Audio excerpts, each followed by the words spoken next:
So it is time now for a rundown on some of our national and international stories for this Tuesday morning. It is March 14th, 2017. Well, the UK government has finally won approval for Article 50 legislation.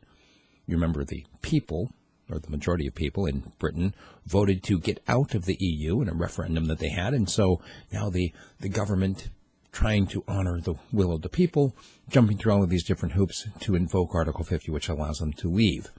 Well, now Scotland is saying, hang on. Don't take us with you.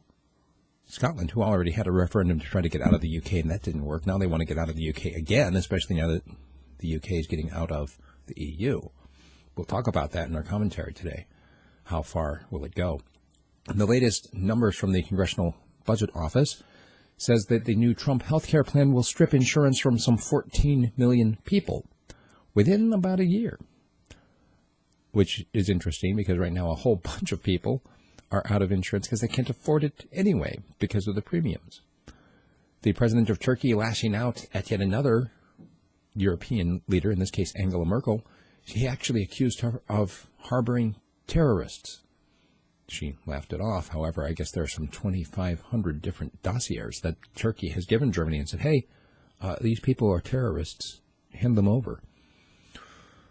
The EU has prolonged sanctions against both Russian and Ukrainian individuals, saying, we don't really see the evidence that we should rescind just yet. We'll be watching that.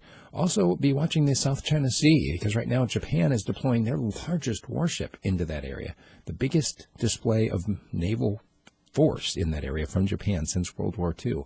They're going to be going through the South China Sea, making a whole bunch of stops, and then hooking up with the United States and some other countries with a major naval exercise in, I believe, July, and then heading back to Japan in August. It could be a very eventful summer, as there's also move on the Chinese Sea from the Philippines, as they are saying, hey, that area there, that belongs to us, the Benham Rise. And I guess technically it does belong to the Philippines, but a number of Chinese survey ships were seen out there over the last year.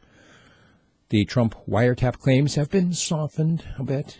Well, they were supposed to produce evidence by yesterday, and instead of evidence, what they said was, actually, Trump didn't really mean to call out Obama personally. It was kind of the administration generally, and he didn't really mean wiretap. He meant general surveillance. So words don't mean what they mean unless we say they mean that in a different way. Okay. The National Guard in Russia has launched their first ever SNAP combat readiness check, something to be watching because, I don't know if you know this or not, but the National Guard in Russia does answer directly to the Russian president, and their main purpose is basically martial law. It's to make sure that everybody is, well, kept in line. And, in case you didn't know about it, a new different kind of March Madness going on right now with a major snowstorm hitting the Northeast. They canceled thousands of flights. And last story we've got for you today, a story showing an actual laser gun that was created back in the 1980s by the Soviets. They actually had it with the cosmonauts up in space. That could have made a really interesting movie, but apparently never really led to anything more than just making and carrying the laser gun. Hey, Star Wars, right?